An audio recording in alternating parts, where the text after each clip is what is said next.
And we are back in Santee, California. It is April 19, 2025, and we are a very special person here. Look at all those, whatever you call those things before they grow, Plumeria stubs or whatever. We have, you can introduce yourself. I'm Jeff Sharp, SHARP, tree trimming coordinator for the Southern California Plumeria Society. Wow. These are Plumeria cuttings is what we like to call them.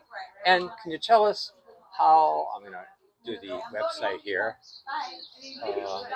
Southern California Plumeria Society.com, okay? And where do you get all these cuttings? So we get calls or email requests from people all over the county who request us to trim their trees, and then they donate the cuttings to the society as the payment for tree trimming. Then we go to pop-up sales, we have our own meetings, and we provide scholarship money. We gave the University of Hawaii about $20,000 last year for Plumeria research. We also sent Tree Covery Hawaii, the people that are taking care of the banyan tree in Maui. We sent them $5,000 to buy soil and pots.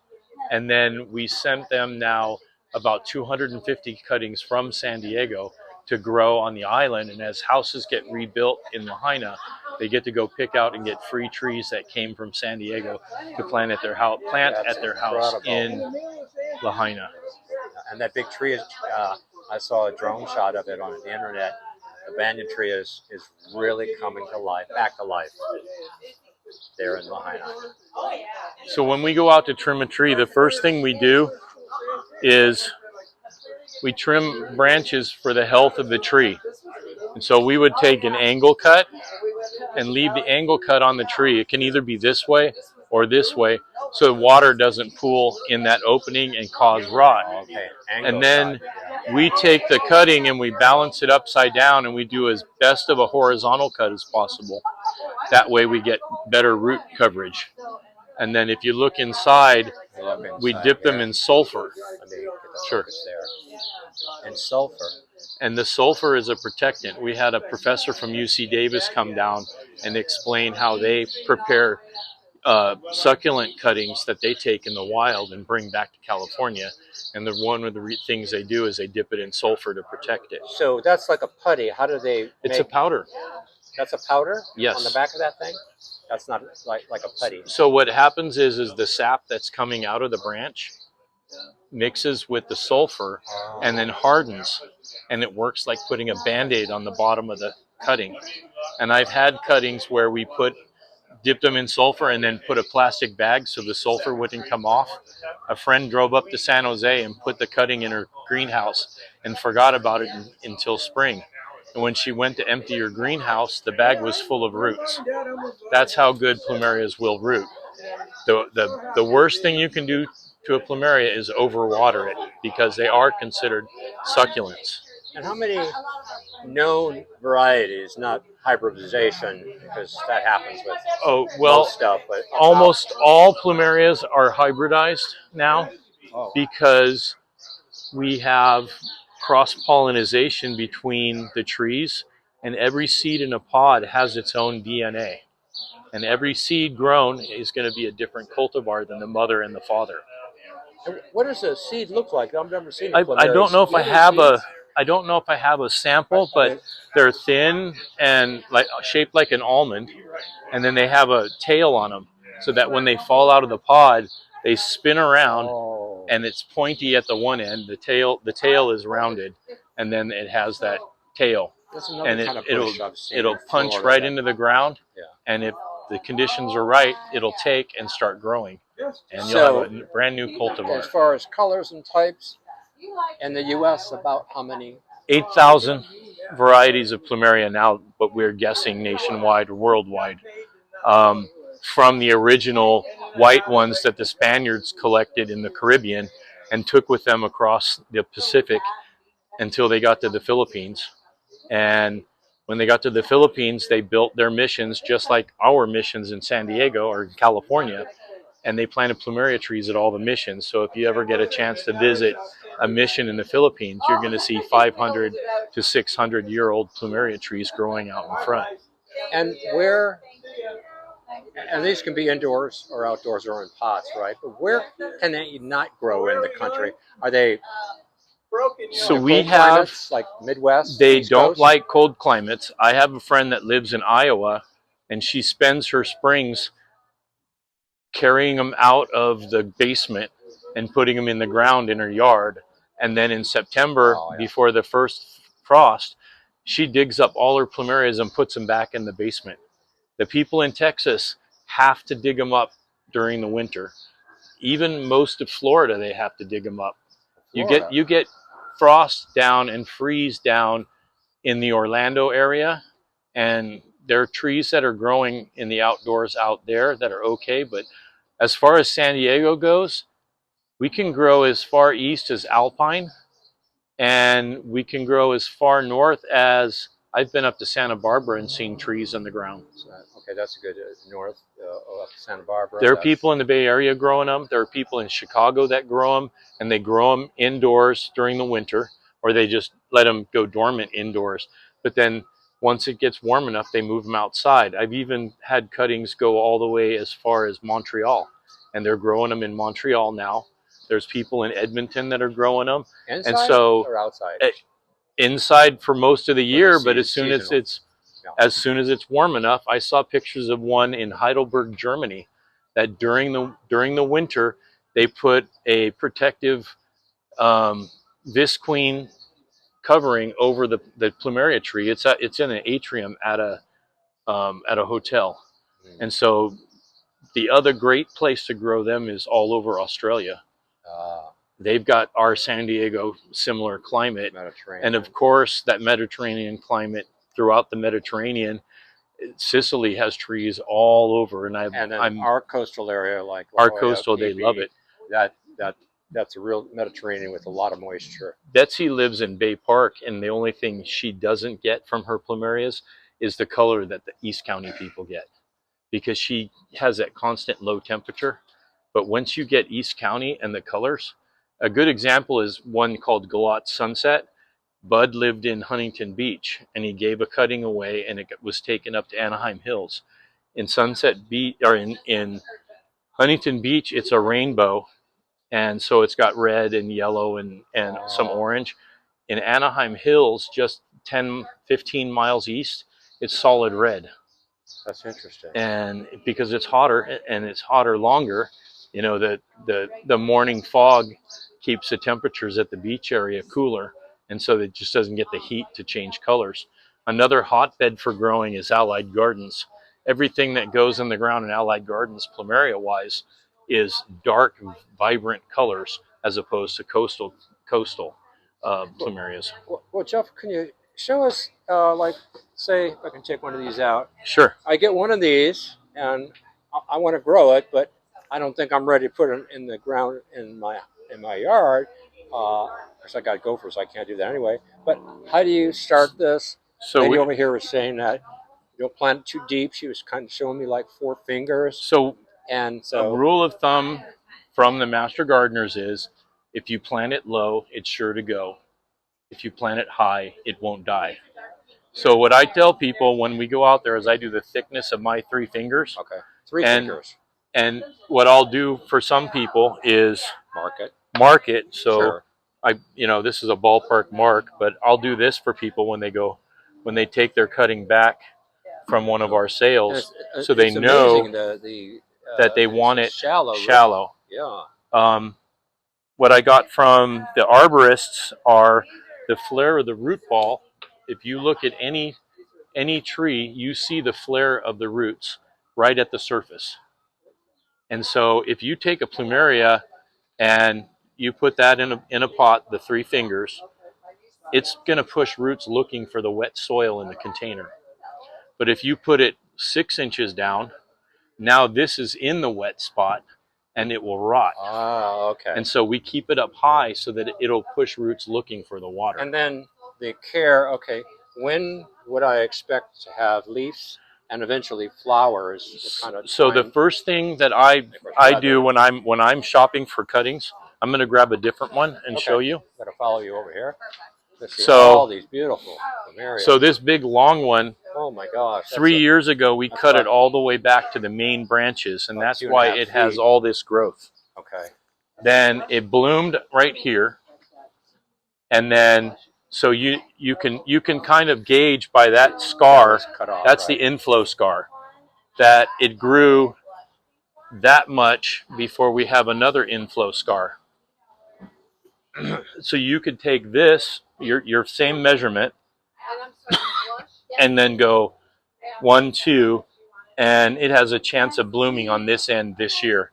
This year, this would be next year's because we know it's going to take about that far. So if someone had this, they wouldn't cut these off to make more. They'd leave it. Correct. And try it. So whenever you get a bloom is when you get more branching. Okay. And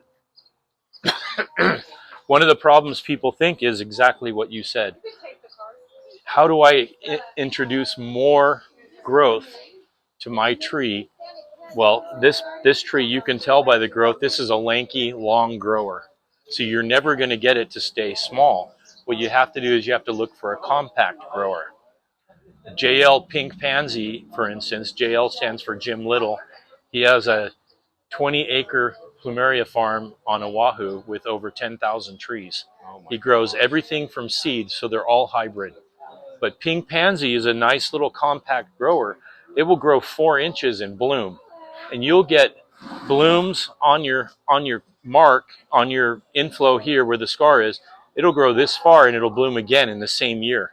And so you just get this big thing of flowers growing all over the front yard with that plant. They get big eventually. I've seen but big, like you trees. Excuse me. The largest tree that I found in San Diego through trimming for the society is across the freeway from DZ Aikens in Del Cerro. She told me that in 1950 she brought a little cutting back from Hawaii when she was 7 years old, and they planted it in the backyard. And now there's 3 huge trees. The base of the tree is about as wide as a trash can, and it goes up about 12 feet, and then a branch broke off years ago and they just stuck it in the ground next to it, and a third one of a branch that broke is next to it, and those are all like this at the base. And it just, when that tree is fully bloom, you can see it from the freeway, and the whole top is just covered with pure white flowers, and the whole yard smells like fresh cut citrus. And I from the imagine scent. if I came to your home, you probably have all kind of plumeria and other flowering plants all over your yard. Is that correct? I have 80 varieties growing in pots at my condo. I have a front porch and a back porch, and I've built shelves for all of them to grow on. Okay. And I have planted some on the complex ground that I started about 2.5, 3 feet tall, and the one is now over 9 feet tall, and it's spread way out, and it just covered with blooms every spring. How about nutrients, fertilizers throughout the growing We time? like to use a neutral 13-13-13 even-based fertilizer. That's good to know. We don't like to push those high potassium, the high Ps, because those are bloom boosters, but it's detrimental to the other parts of the plant that need the equal fertilizers. And with that 13-13-13, how often would you put it in once it starts having leaves? And you can do, we have on the Plumeria Society page, we have a feeding calendar. And one of the things you can also do is plain Epsom salt every other week. Just put a handful, or you can put 2 tablespoons diluted into a gallon of water and then just walk around all your plumerias and pour it in. Epsom salt works for root growth, and root growth means that it can uptake more water and more nutrients, and then it also makes the leaves a dark green. And so by feeding it following the calendar, once a month you can add like a seaweed fertilizer, and the neutral one, the 13-13-13, 12-12-12, depending on what you can find. Any brand works as long as the numbers are equal. You can just follow what the bag says as far as when you're going to feed it. And I don't think you could ever overfeed a plant, but most people are under the conception that the plant needs a fertilizer, but you're actually putting food back into the soil because the plant is depleting all the food from the soil. So another thing that works really good if you're a coffee drinker is sprinkle coffee grounds all over the soil underneath any plant, but specifically plumerias like the acidic soil. Yeah, okay. And so the coffee grounds put nitrogen into the soil unless you mix it in. Once you mix coffee grounds in, then it becomes an inert organic uh, uh, food that has to break down in the soil. And But if Jeff, I'm sorry. Let's say I had one of these larger ones today, one of those larger ones. Would it be? Can I just pull this one sure, out just to kind of show us V shape here? So I would probably put that in a 15-gallon bucket versus a 5, I would, I like to root in as small as possible. small as possible. Like a So two if you gallon. get a 1 gallon pot, Oh, I just finished explaining it to someone, so I'll do it again. If you get a 1 gallon pot and you put about 6 inches of soil in that pot, you do your 3 inches deep, right. then you set that in that 1 gallon pot about halfway and water once so that it locks it in. Then you set it in that pot and you lean it against the wall like this, and then it won't tip over. I was going to say When your leaves, when these little finger leaves grow out to full leaves, it's telling you that it has roots. And then what you can do is when you've got nice large leaves, you pull the whole thing out of the 1 gallon pot and then add soil up halfway, then set this back in, and you always leave that 3 inches at the top. same pot. Same pot. Oh. And then you can continue to grow in the 1 gallon. The reason why you want a smaller pot is the hotter the soil gets, the faster the roots will grow. And I have a bunch of And landscaping black buckets, when you buy. Sometimes they get really hot. so if you have a 15-gallon pot, what do. you can do is you use the 1 gallon pot still inside of that 15, and that's going to help it from tipping over, and then you'll get roots faster. Excellent. Yeah. Another thing you can do if you have a bunch of cuttings and you want to do them at once is you do the same amount of soil and you put all the cuttings in one container, and that's called gang rooting. And when you do that, all the natural rooting hormones, this thing produces natural rooting hormones at the tips. And the way the professor explained it to us was the auxins that are flowing inside of the plumeria, the leaves are saying, I need roots. Grow me some roots. And then as the roots grow, it's sending a message up telling it, okay, I've made you roots, make bigger leaves. And that's the layman's way of explaining how those auxins move up and down. And they're telling each other how to grow. And the root, when you water, you always want to water the edge of the container, right down the edge of the container, not right next to the trunk, because the feeder roots are out under the branches. And just like any big tree, the feeder roots are in that circle around that. That's what they call the drip line. That's why when you put in a drip system for sprinklers, you need to put big circles around your trees and get it wet out there so the roots will run out to where the water is. And I go to a lot of houses to trim, and they've got their drip system sprinkler stuck right next to the trunk. Oh. And the roots are out here, the ones that want to get the water and the food. And so the tree's really not getting any good water. Well, before we wrap this up, I want to show the website too. There's people to ask, Sure.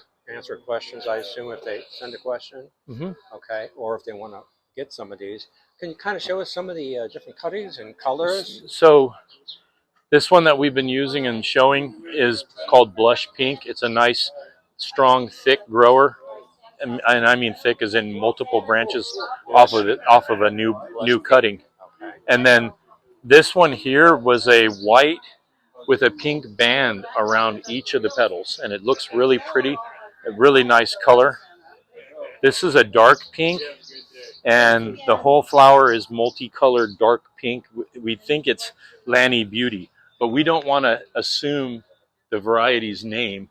We will go with a description of dark pink, Right. or we write no ID. So if anybody hears a no ID or Noid plumeria, that's because we're not going to guess on what the variety is. And then you got some These are these are the original yellow and whites from Hawaii that they make the leis out of, and Wow. these were grabbed because people, when they first started growing plumerias and they wanted them, that's the only thing they had the variety to pick from.